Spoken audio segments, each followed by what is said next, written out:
Jean Baudrillard était un philosophe et provocateur qui a prédit beaucoup de phénomènes communicationnels de notre époque contemporaine. Il était aussi photographe, souvent avec une caméra jetable. Il ne se prétendait pas artiste, mais pourtant il était exposé en Australie, en France et en Allemagne, et très récemment en Chine, à la Power Station of Art. Puis avec ma collègue, maintenant co-commissaire Magali Hull, elle s'était dit que ce serait bien d'exposer les photographies de Jean Baudrillard un jour au Canada où il n'a jamais été exposé.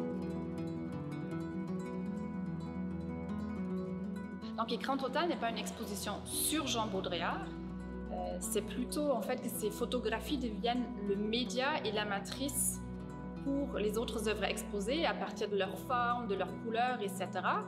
Et aussi, à ne pas oublier, c'est que Baudrillard était décédé en 2007, donc il n'a pas pu réfléchir et continuer ses réflexions sur le Web 2.0, et c'est là où des artistes entrent en jeu et mobilisent en fait les 4 concepts que Baudrillard a développés, à savoir la viralité, la simulation, l'implosion et la surveillance, et continuent en fait à discuter et à cheminer leurs réflexions à partir de leurs œuvres autour des concepts de Jean Baudrillard.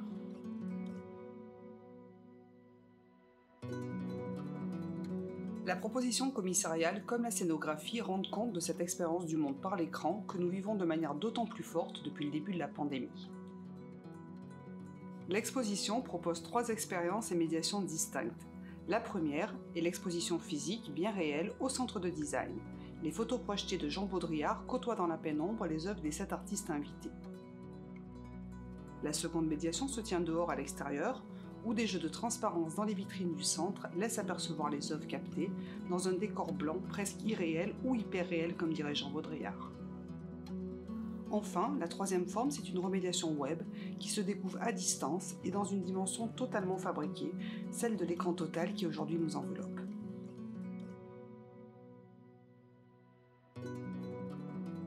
Cette œuvre de Pénélope Umbrico est faite de surfaces successives d'un écran à cristaux liquides démantelés et dont les couches successives sont suspendues comme à l'arrêt en pleine implosion. Et derrière ces surfaces lenticulaires, on peut voir une séquence de motifs RVB vibrants et abstraits qui sont en fait des captures d'écran prises sur eBay de téléviseurs défectueux mis en vente pour pièces. Avec cette œuvre, Pénélope Umbrico nous confronte à la matérialité de l'écran, de cet écran qu'on regarde toute la journée sans vraiment le voir, du réveil jusqu'au moment où l'on sombre dans le sommeil.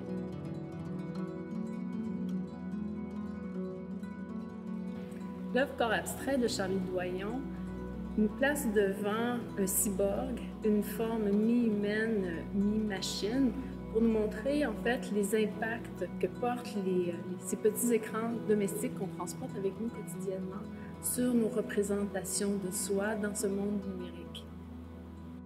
En émerge une œuvre dystopique qui nous confronte à cet impact des technologies sur nos manières d'agir et de penser, puisque ce sont au final ces écrans qui nous pensent et qui nous habitent, bien plus que nous qui les pensons.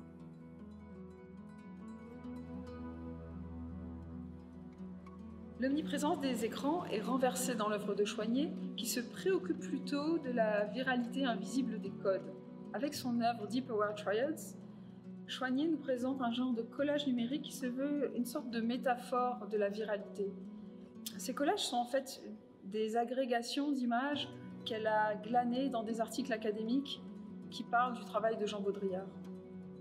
En utilisant délibérément à mauvais escient ces outils algorithmiques, de brosse qui créent en quelque sorte des transitions d'une image à l'autre, elle explore la façon dont la viralité modifie notre perception, notre façon de voir, mais aussi notre façon de faire des liens entre les données.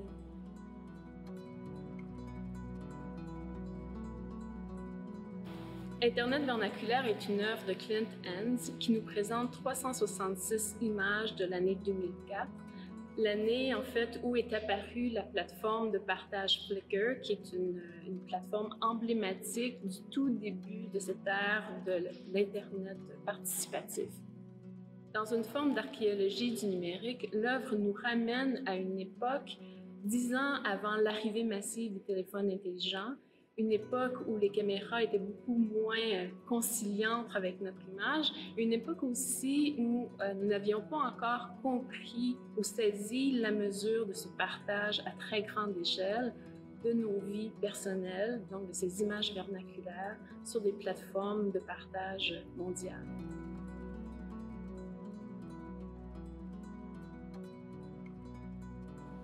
Les images vernaculaires occupent aussi une place centrale dans l'œuvre de Basim Bati et Mishka Henner, Energy Ghost, qui projettent en fait sur un grand cercle des centaines de séquences de catastrophes naturelles prises en direct par des caméras de surveillance ou par des témoins qui étaient là avec leur téléphone cellulaire. Leur projection, assez hypnotique, met en évidence cette confrontation permanente que l'on a face à des images de catastrophes que l'on regarde inlassablement et qui mettent de côté ou en exergue certaines situations ou certaines catastrophes qui se déroulent hors champ, qui sont peut-être moins photogéniques et qui se déroulent en silence.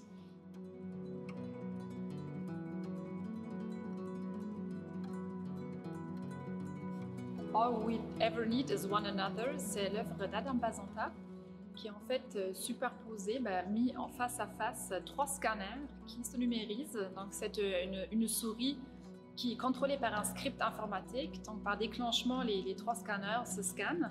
Ces images-là sont après envoyées dans une base de données qui elle-même rencontre par apprentissage profond une autre base de données d'œuvres d'art contemporaines.